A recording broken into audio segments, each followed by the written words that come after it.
Ever feel like your brain is just stuck on a loop and you can't get it to stop? Well, this explainer is for you.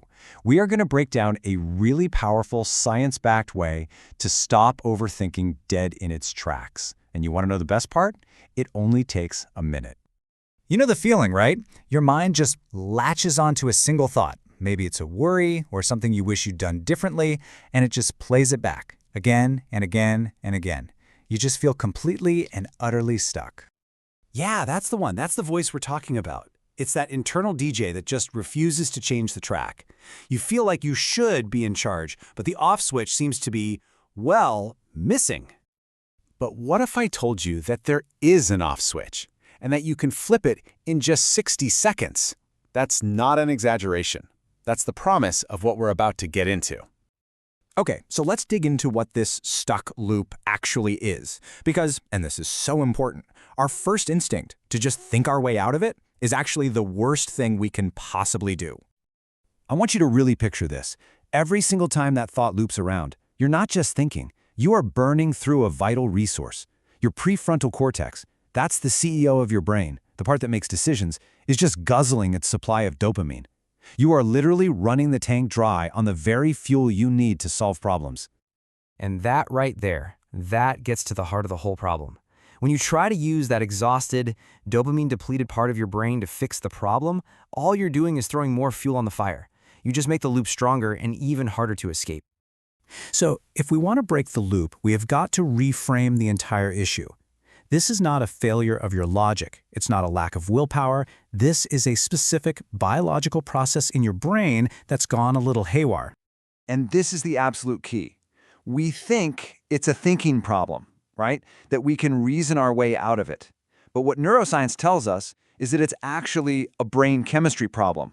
We're not dealing with a logic puzzle. We are dealing with a neural hijack. So this hijack, it actually has a name. It's called a rumination loop. What happens is your amygdala, which is basically your brain's alarm system, it grabs the steering wheel. And it forces your logical prefrontal cortex to just spin its wheels over and over on the very thing that's freaking you out. You want a perfect modern-day example? Think about doom scrolling on your phone. You know you should stop, but you just can't. You keep swiping. That's your brain looking for a dopamine hit because it's running low. The rumination loop is the exact same thing, it's just happening inside your head instead of on a screen. All right, so if the problem is neurological, then the solution has to be neurological too. And that brings us to the 60-second reset. I want you to think of this as your neurological kill switch. It's the manual override for your brain. And it's so simple. Just 3 physical steps you can do absolutely anywhere. First up, the physiological sigh. This is a deeply researched breathing technique.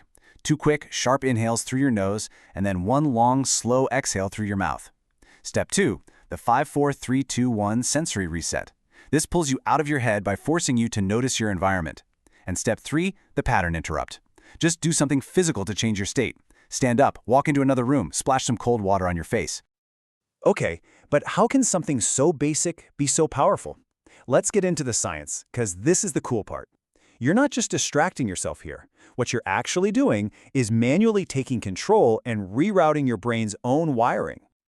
This chart lays it all out. That physiological sigh, it physically calms your nervous system down, shifting you into rest and digest mode. The 5-4-3-2-1 scan, that forces your brain into what's called the task-positive network, which is all about the here and now. And that physical pattern interrupt, it literally yanks your brain out of the default mode network, which is the cloudy, daydreamy state where all that rumination loves to happen. Each step is a direct command to your brain. So what you're really doing is hitting the pause button. You're stopping that frantic dopamine burn, which gives your whole system a chance to take a breath and reset. And honestly, that tiny little break is often all it takes to stop the spiral. Now look, this isn't just some cool party trick you use once. The real power here comes from using this tool again and again until you actually change how your brain responds to stress by default. So if you want to make this permanent, you've got to be strategic. The absolute key is to use the reset the moment you feel that loop starting. Don't wait for it to get going. The earlier and more often you interrupt the pattern, the faster your brain learns a new, healthier path. Think of it this way. The reset stops the bleeding, but it's the consistency that truly heals the wound. And this all leads to a really, really empowering idea. We spend so much energy trying to wrestle with our thoughts, trying to argue with them, when the real control panel has been our nervous system all along. When you learn tools like this 60-second reset, you're not just managing your thoughts anymore, you're learning to regulate the very system that creates them in the first place. You're going from being a passenger in your own head to being the pilot. So think about it for a second. That one thought, that one worry that always seems to get you stuck, you now have a physical tool to break free. So the only real question left is, what loop are you going to break first?